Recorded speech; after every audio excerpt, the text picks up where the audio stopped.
Yeah, I mean, there's a lot of times. Well, writing for game time, you get to write what you want. You don't really have to censor yourself. That's the one thing about the paper.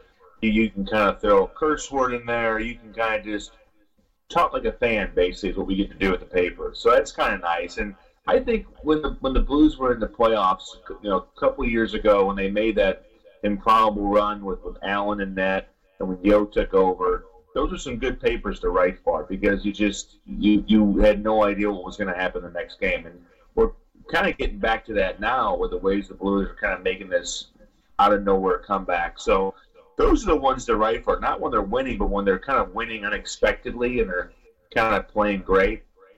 Writing about a team when they're playing bad is not hard, but it's just not as much fun as when they're playing well. Yeah, I mean, I was going to ask you about that. So I wish I could write. I mean, I have a few different things going on that makes it like I'm terrified of writing. I'm terrified of what's coming out of my mouth. I'm terrified of putting what comes out of my head on paper. But with that being said, yeah, is it easier to write when the team is doing good, or is it easier to write when the team is doing bad? Well, I have a rule of thumb that I have about movie review writing that it's kind of fun to rip a movie to shreds, and when a movie's really good, you can't really describe it. And I think a little of that when it comes to sports too, because when something's going bad, you can easily go, okay, well this is not working, this is not working. And when it's going really good, everybody's talking about it. So I think there's an equal measure of not fun, but easy access when you're writing. I think when a team is playing bad, you kind of feel like you're piling on. And then when they're playing good, you're like, okay, well, everybody else said that the power play is going well, so what should I say? So I think there's always a challenge when they're doing well to write something really good because everybody's going to have their spin on it. Yeah, and something that I've been trying to do on my show, like even under this 11-game win streak that we're going on, was point out the things that were bad. Hey, that was a great win, but I saw this, this, and this. Yeah. Is that kind of what you're getting at?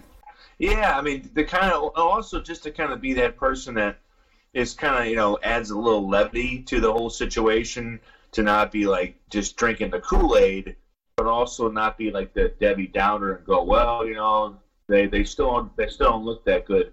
Because I think with the Blues, it's just it's disbelief. The first 5-6 games, they're like, wait a minute, this is impossible.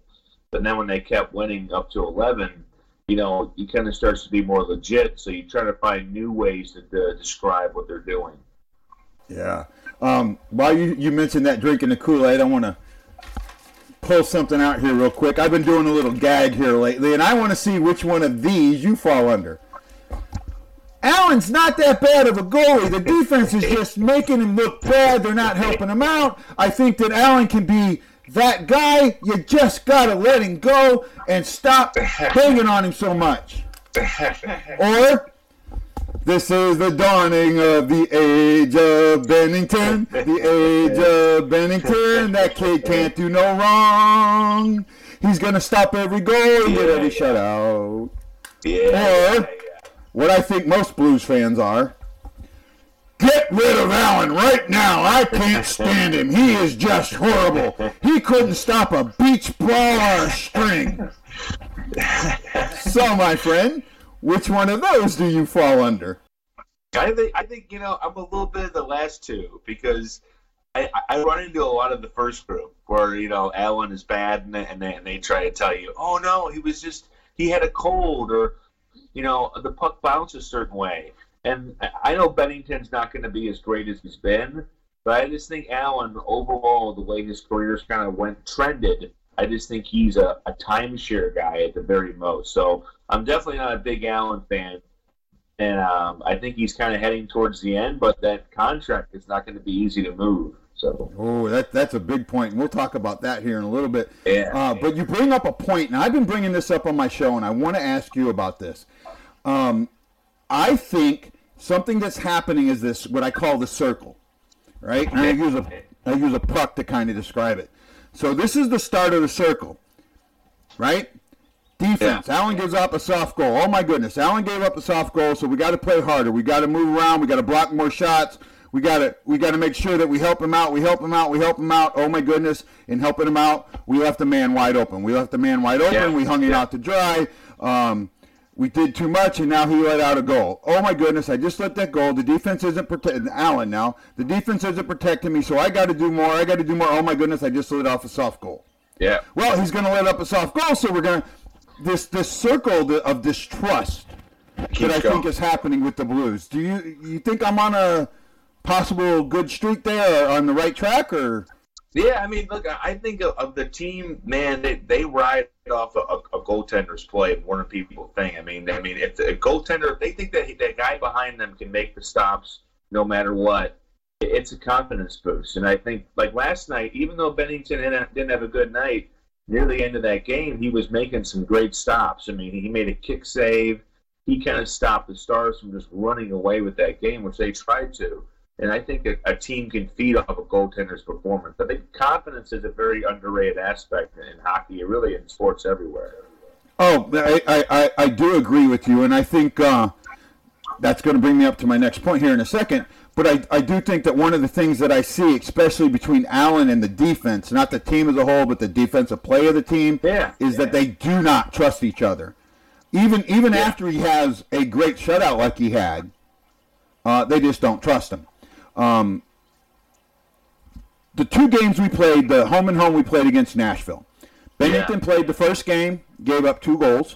Allen played the second game and gave up 4 goals and took that one to overtime. I made a statement online, and this is probably the first time you're going to hear this statement, but I got murdered for it. I backed it up in one of my shows, but this is the statement. I felt that Allen played better giving up the 4 goals on Sunday than Bennington did giving up the 2 goals on Saturday. Yeah, I mean, I could totally see that because sometimes goals allowed, people just see that and they just kind of go off of that. I think going into Nashville, I think a big thing of Allen's win is that he went into Nashville in that second game where the Predators were obviously a little bit angry. They lost that first game tough 3-2.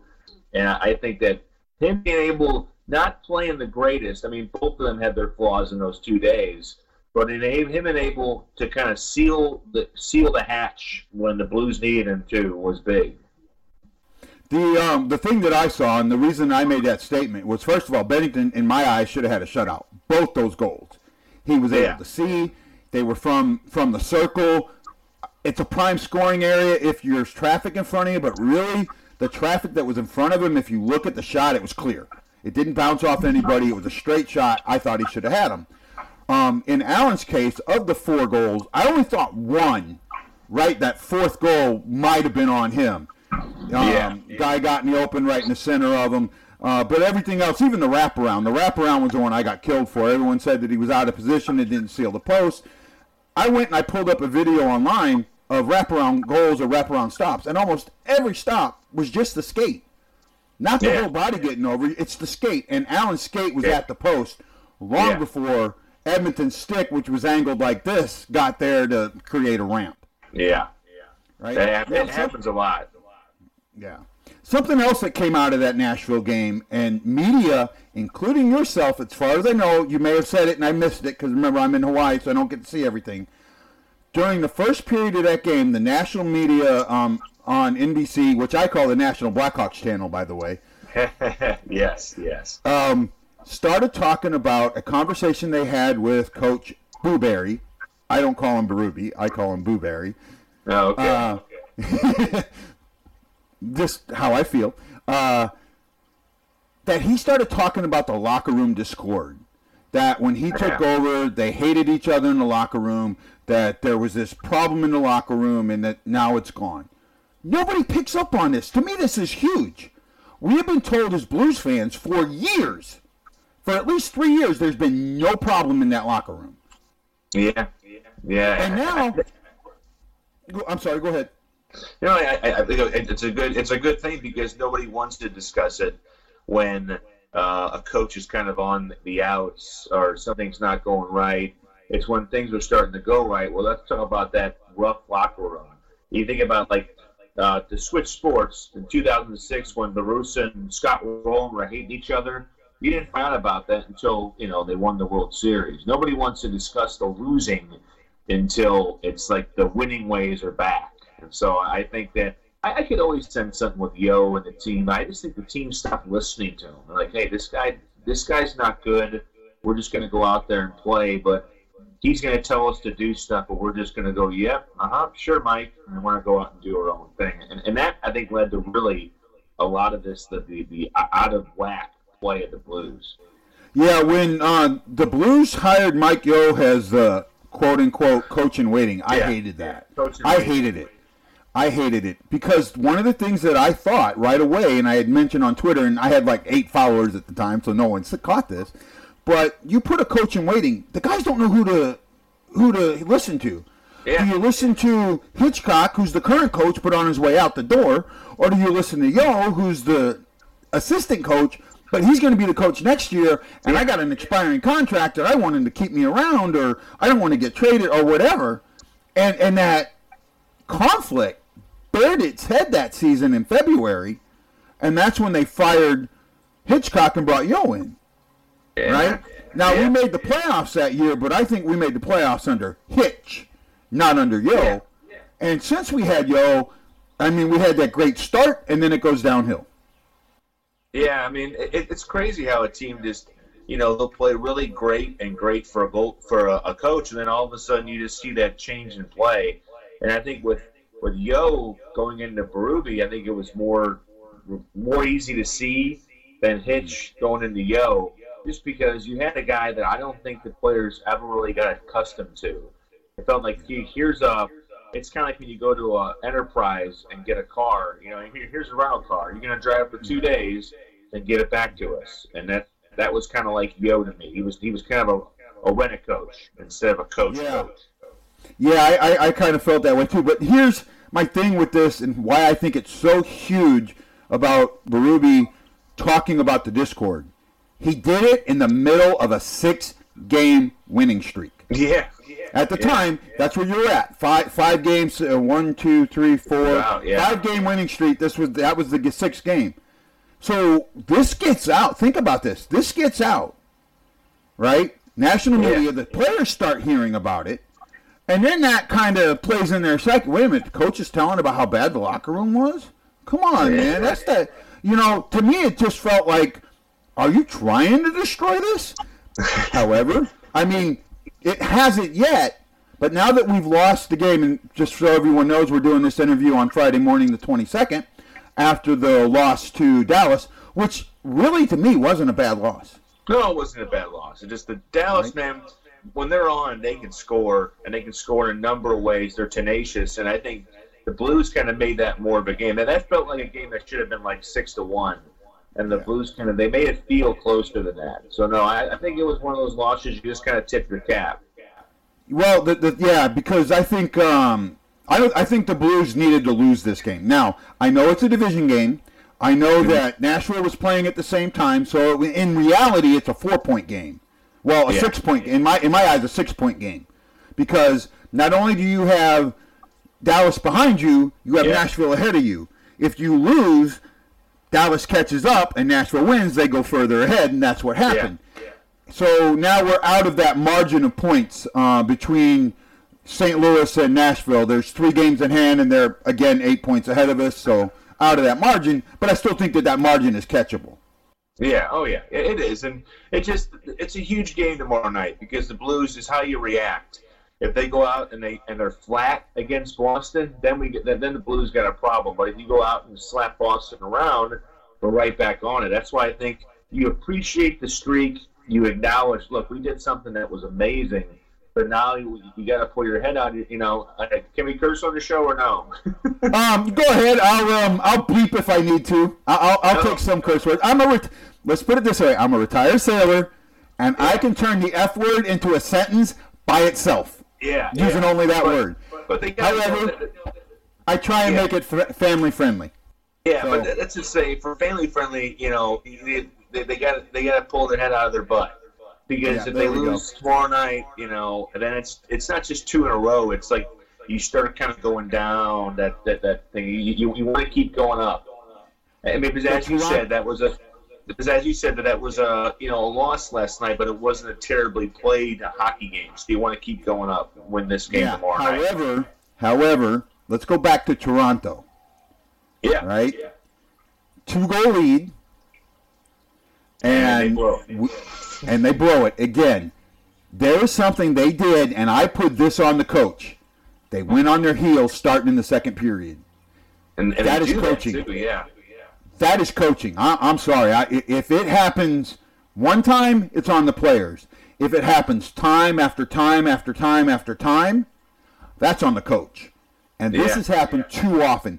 That's the only thing that scares me is that they did go on the heels again. They got what? I mean, the play of O'Reilly was amazing. Yeah, as usual. And the point, giving up the point to Toronto was a nuisance point. It didn't hurt us one bit or another. No. Right? They're in the East Coast. It doesn't affect us in any way, shape, or form. So it's not bad. But what you see now is, okay, so they go for a period and a half on their heels. Mm-hmm. Right? Because I thought early in the second period they started playing on their heels. Yeah, and they do that too, because they'll get a lead, a 2-goal lead usually, and then they'll kind of let up a little bit. And in parts of the streak, I didn't see that. Well, it wasn't the Toronto game, but it was the games before that where they would get a lead and they would just get more hungry, and they would attack a team, not just with shots, but just with the forechecking and getting the puck in the defensive zone, getting it out. The bad Blues are when the other team just buys up a real estate in their offensive zone. So it's just a lot of, and I think other people pointed it out. It's that was kind of a good win, but some of the old scars kind of showed up against the Maple Leafs. That's kind of what concerns me, because I can see them coming back into that point, or if they lose against Boston, or if Boston manhandles them, then I'll tell you what, the cause for concern goes up. Yeah, and if you've noticed, and I know you haven't asked about it, my flag is upside down. Right? So in the military, an upside down flag means a sign of distress and help. Well, back when I first started doing this show, after November, a friend of mine had sent me this in a Veterans Day gift, Veterans Day care package, and I put the flag up. And after they were playing so bad, I put it upside down. They won 2 in a row, and I flipped it. I did a live show and flipped it and made a big deal out of it. The next game, they lost 6-1. It got turned back and hasn't been turned since. Yeah, they're not going to touch that flag now. Like, I'm supposed to have and I'm not going to say who it is because if it doesn't happen, I want an ex-player on Tuesday, and I'm going to explain it to him so hopefully he doesn't get upset. Yeah. That I have be offended that I have his team's flag upside down. Yeah. He'll probably respect the story behind it though. So yeah, I'm hoping too. Well, we're kind of running out of time here, Dan. I don't want to take too much more of your time. I do really appreciate this, but there's a couple things I'd like to get into before we go away. The Boston, we have 2 games coming up: Boston and Minnesota. The Boston game. I normally give my predictions, and I'm going to do that a little later in the show, but what is your prediction for the Boston game, if you don't mind me? If you can do that. I don't know if you're willing to do that. I think that what you're going to see is, I think you're going to see a slow start, because the Blues, they're going to have an adversity, and Bennington's going to have an adversity. If he does play, I'm not sure if it's going to be Allen or him, but... Yeah, well, here you go. Here's a good question. Who do you start? Yeah. Who do you start in this game? Remember, you have Boston at home and Minnesota on the road. The last time that Bennington played Minnesota, he shut him out. Yeah. Boston is a top Eastern Conference team. So who do you start? They are. I want to go out on a limb and say, doesn't Allen have a pretty good history against the Bruins too? I thought usually he handles them, I want to say.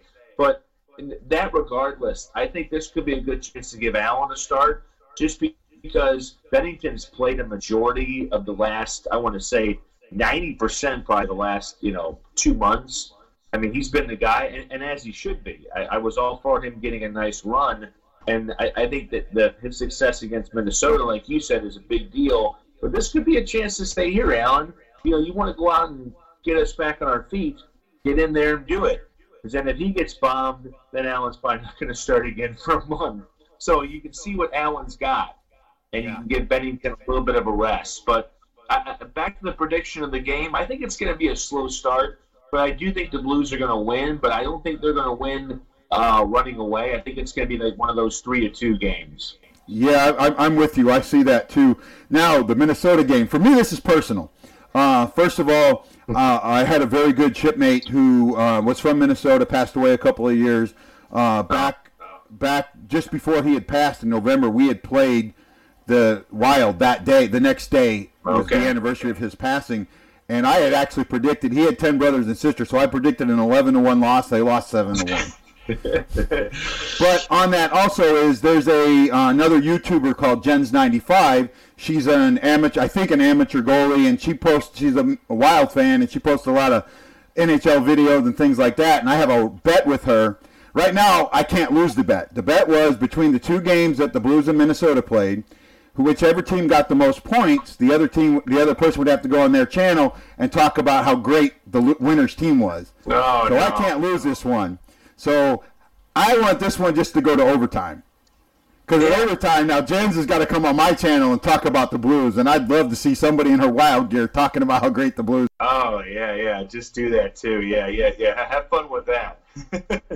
So I'm not going to make you do a prediction on that one, but I do appreciate it. So before we get going, I know that you're a movie buff, and this is Oscar weekend, right? Yeah. I'm not going to make you predict any of the Oscars of that, but I have a couple of sports movie questions, if you don't mind. All right, go ahead. First question is, what's your favorite hockey movie of all time? I really, and this is where I get a lot of heat, man. I love Goon. The first Goon, not the sequel. Yeah. Okay. But I got to interview the real guy, the real Doug Smith, the real Doug, the guy who played basically Doug Glatt. Yeah. He's basically a cop these days. But I've always had a love for enforcers, and I love Liev Schreiber's Ross Ray. But I mean, I love that movie for its enjoyment level. But I can say that I can watch Miracle pretty much any day of the week. I mean, Gavin O'Connor and Kurt Russell. It's a fantastic flick. Slapshot is fantastic. Makes me miss Paul Newman though. So, but those three movies are probably like my high. Mystery Alaska is also fun, but seeing Russell Crowe on skates was kind of weird. But other than that, I just love the part of Doom where it kind of goes into the minor league circuit of hockey, where you have just whatever happens, and I know it's not realistic, but getting to interview the real guy was kind of fun. Yeah. So on that one, I'm kind of with you. I'm not a big fan of Goon. I'm a fan of the story of Goon. I didn't like the way the movie was played out. I thought that they added way too much junk to it. Jay Baruchel going on and doing his YouTube cursing rant on his stuff. It felt, gregarious to me. Yeah. Right? Mystery Alaska, I could watch that movie time and time again. It's a good story. It kind of like grabs you. It makes you small town feel. St. Louis is a small town, city, but it's a small town, and I felt like it was. You could have made that St. Louis, Maryland Heights, Alaska, or St. Louis, Alaska, and it would have had the same feel to it, right? Yeah. But my favorite hockey movie, and I get killed for this one, is not Slapshot. I think Slapshot, when it was made, was a great movie. Yeah. Watching it now, because the NHL Network plays it all the time, I don't think it stands the test of time. I watch it now and I go, it doesn't fit. For me, the movie that fits, even now, is Youngblood. Youngblood is a good one, yeah. And I don't think it's forgotten about, too. Because, that's the Rob Lowe, Patrick Swayze one, right? Yep. Yeah, people just kind of forget about that. Gosh, Rob Lowe, man. When I say that, and really Swayze, that's hard to watch that one, too, because of Swayze. Yeah, but with that one, I felt like, especially since Americans don't have a good feel of junior hockey in Canada, that was a good showing of junior hockey in Canada. Yeah. And I really... Yeah. I just love Slapshot for Paul Newman. And I think he's in on the joke, too. That's what makes it funny. You can watch it and go, I think Newman knows this is kind of crazy. The way he's like... How about that one scene where he's trying to get some sleep and people keep knocking on his door? I love that part of the movie. I like the part when he finds out the team's getting sold, and the next game he goes and he starts ragging on the goalie because he knows that the goalie's wife is switch teams on him, Yeah. so to say, and that's that feel of it, because that again, it's good, but for me, when you watch it today, it just the test of time fails. It loses a little bit. It's one of those older movies you watch with a grain of salt. Yeah. Well, I know you're a baseball guy, so I'm going to throw this one out there. Favorite baseball movie?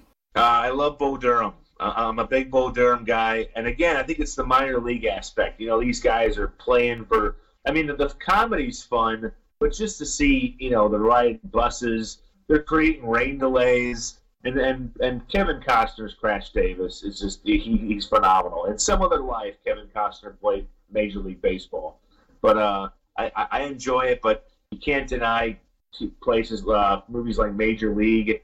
8 Men Out is a great movie. Field of Dreams, The Natural. I think one movie that gets forgotten about is Cobb. I love Tommy Lee Jones playing Ty Cobb in Cobb. Oh yeah, that was If you didn't hate him by the end of that movie, I don't know what to tell you. That was a tough movie. Yeah, as hard as that movie is to watch, though. I mean, because there's a lot in there where you just watch it and you go, God, can they really do this? Yeah. But as hard as that movie is to watch, to sit back and like blinder on it and okay, I'm just going to watch this movie for who the man is, then you can watch it. But if you watch it as a baseball movie, it fails in my eyes. Yeah. But it's just one of those movies that it gives you a very raw and honest glimpse of a guy who was very ugly, you know, off the field, all over the field, but he was a heck of a talented baseball player. But, yeah, there's so many good movies out there. I mean, I love Moneyball because it kind of involves that part of the game, and Brad Pitt. But I'm going to throw a movie. I'm sorry, I didn't mean to walk over. I'm going to throw a movie at you to see if you remember this. I'm sorry, I got a jet flying over me. I live by the airport. What are you going to do? Yeah. So that's like I lived in Maryland Heights, which was just a few miles from Lambert. So now I live next to Honolulu Airport. So same thing. There you go. There's a movie, a baseball movie, and I can't remember who was in it. Maybe you remember this. It doesn't get the credit, but for a baseball movie, I really enjoyed it. It was called Stealing Home. Yeah, I remember that one. Yeah. Right. And again, it kind of gets forgotten about. Yeah, I thought that movie. I seen it when it came into theaters. That movie really took baseball and life and connected them. Yeah, and a lot of movies that they usually go for the romantic part of baseball. I like movies that kind of give the movie kind of the sport kind of a good rare glimpse. Yeah. Well, this next question, I hope you've had. I pre-asked this question because I wanted to give you time to think about it. So I'm going to be fair here. What is your favorite sports movie that is St. Louis connected? You know, I thought about this for a while, and I was going to try to have a cop-out because Tom Berenger, is he from St. Louis or is he from Missouri? I'm not really sure, to be honest with you. But I was going to go with Major League because it has a St. Louis guy as one of its biggest stars. So that was all I can come up with. I was trying to think of a good movie for St. Louis. You know what? Then I'm going to do this. I can think of 4 right off the top of my head. 4 movies. All right? The first one, Breaking Away.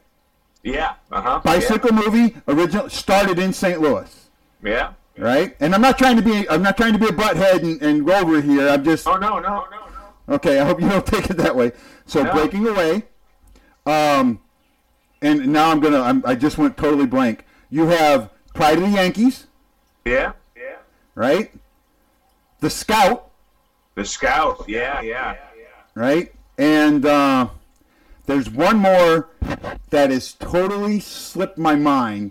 I'll probably think about it after I talk. What is it? No. Yeah, no. There's one more movie. There was a 4th movie that slipped my mind now, and because I know there were 4. Oh, the soccer movie, the perfect game. Yeah.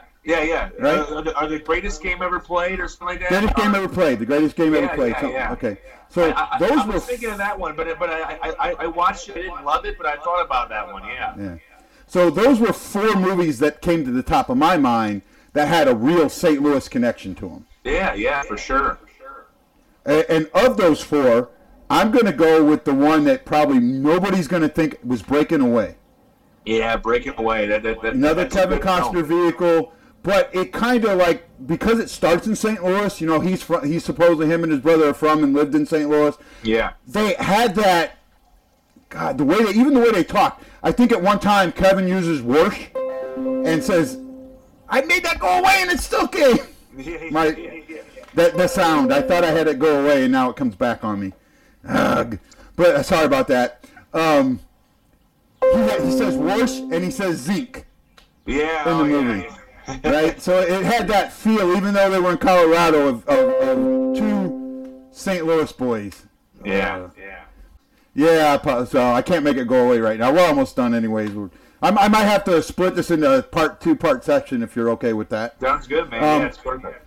So, with that being said, it was and with the movies, I think we kind of think along the same lines. Yeah. I'm going to throw this one last question, because I think I know your answer, and mine's going to surprise the crap out of you. Oh, yeah. What's your favorite movie of all time and why? My favorite movie of all time is Heat. It is the Pacino De Niro bank heist film in '95. I watched that movie with my dad in the theater twice. I've always been a cops and robbers guy, and just the way that it didn't just go after the good and the bad, it showed how two guys from different worlds could connect. And the scenes in the coffee shop between the two of them, and all the dialogue. I just love the way Michael Mann showed the whole. He gave a lot of backstory to the bad guys or the bank robbers, not just the cops. I think that movie it holds up, and the action's fantastic. But the story, I think, is what people, that's what they should treasure about that movie. The story of two guys who are really alike, but you have a cop and then you have a bank robber, and they can't do anything else. And it's just they're on a collision course. And it's Pacino De Niro, so why not? You know what? I do. It is a great movie. I've seen it a couple of different times. I get to see it at the theater. I got to see it on the ship. We had CC closed circuit TV back in the day, so we got to see movies and that. That's not. I mean, it's a good choice, but mine surprises a lot of people because, as far as a movie goes, it really wasn't that good of a movie. Yeah, but it's good to you though. That's right. Yeah. Star Wars, the original. Star Wars, the original, man. The reason I think that this movie is the best movie ever made is because the acting was so bad. The acting in that movie was horrible. Yeah. When you watch it today, you sit there and you go, huh? Yeah. What? But in the day when that came out, nobody mentioned the acting. The special effects, the overall story of it, the feel of it. You felt as if you were in. That was the first science fiction movie that and I was young in '77. I was probably 10 years old, right around there. Yeah. I even remember the theater I saw it in, right there in St. Charles when you cross the bridge where Bass Pro Shops is now. There was a theater right there, a little 2-screen theater right there. Oh wow! That's where I saw it. I saw it 3 months after it came out, and the line was at the end of the parking lot. Yeah, it was for that movie still, right? But you felt so connected to characters, but the acting was horrible. Yeah. Nobody cared. And the movie still stands the test of time today. It does. Almost 40 years later, you can sit and watch the original version, not the digital version. The original versions, and go, wow, that was a good movie. Oh, for sure. So that's why I picked Star Wars. Oh, yeah, man. That's a good choice. Right. Well, Dan, I can't thank you enough for coming on. And the only thing I can ask is, my show's growing in popularity, luckily. Yeah. Would you be willing to do this on a semi-regular basis? Yeah, of course. Yeah, I mean, it's when the schedule allows it. Yeah, for sure. Yeah. What I am thinking about doing, I call myself, and I'll kind of show you this, the Hawaii Blues fan. That's my Twitter handle. There you go. My Twitter handle, I had this jersey. This one's actually signed by Ken Wilson. Yeah. He was here for a while. I might do a Cardinals weekly show, and then I would most gladly want to get you on if I do that. Oh, for sure. Just let me know. Okay, well, Dan, I want to thank you so much. Hawaii Blues Fan Clan, I give you the great and legendary Dan Buffa. Dan, thank you for joining us. No problem, man. I can't thank Dan enough for stopping by and sitting down with me for that great conversation about blues hockey and movies. Dan's a great guy, and I want you guys to do me a favor. Let Dan know that you enjoyed this by giving this video that thumbs up in YouTube, and also down in the comments, telling Dan how great it was that he joined the Hawaii Blues fan on the BlueNote Fan Report. I'm sure he'll appreciate that. And you can follow him on Twitter at Buffa82 right here. Dan will appreciate that too. Guys, things are going great for the Hawaii Blues fan. Things are going great for the BlueNote Fan Report. However, if you got something negative to say it. John Hefner is one of my biggest fans. John will tell me when I'm doing something wrong, that he thinks I need to get better. He will criticize me, and you know what, John? Thank you. Thank you, sir, for letting me know how to get better. I appreciate it. Well, we got a couple games coming up here over the weekend. I'll talk about those in part 2. I hope you enjoyed part 1. Ari, what do we tell all those fans out there?